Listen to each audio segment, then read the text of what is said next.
नाशिक जिल्ह्यातील अण्णासाहेब मोरे यांच्या दिंडोरीच्या आश्रमात खंडणीत फरार असलेला आरोपी आणि मोक्यामध्ये आरोपी जो आता पोलीस कस्टडीत आहे तो वाल्मिक कराड आणि विष्णू चाटे हे दोघंही 15 आणि 16 डिसेंबर रोजी दिंडोरीच्या आश्रमात मुक्कामाला होते असं मी स्टेटमेंट केलेलं होतं।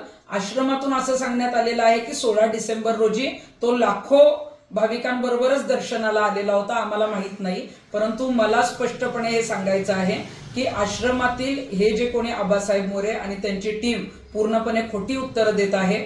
15 तारखेला आणि 16 तारखेला वाल्मिक कराडने त्या आश्रमामध्ये मुक्काम केलेला आहे।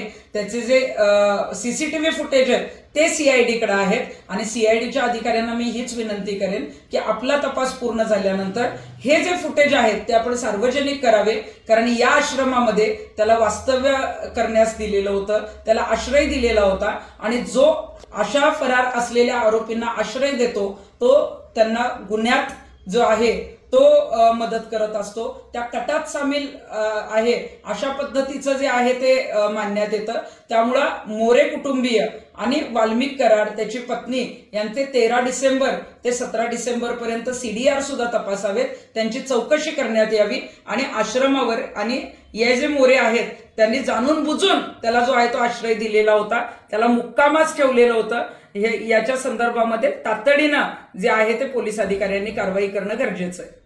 ते लाखो लोकांमध्ये दर्शनाला जातील का? जर ते लोकांना तिथं दर्शनासाठी दिसले असते तर त्यांनीच पोलिसांना ताब्यात दिलं असतं। आणि आश्रमाचे जे काही प्रवक्ते आहेत ते सांगतायत की आम्ही व्हीआयपी ट्रीटमेंट दिली नाही, तर हे पूर्णपणे खोटं आहे। वाल्मिक कराड हा आश्रमामध्ये दिंडोरीच्या आश्रमामध्ये 2 दिवस मुक्काम आला होता आणि याचा तपास जो आहे तो सखोलपणे पोलिसांनी करणं गरजेचं आहे आणि गृहमंत्र्यांनी सुद्धा हे प्रकरण दाबलं जाणार नाही याचे आदेश देणं गरजेचं आहे।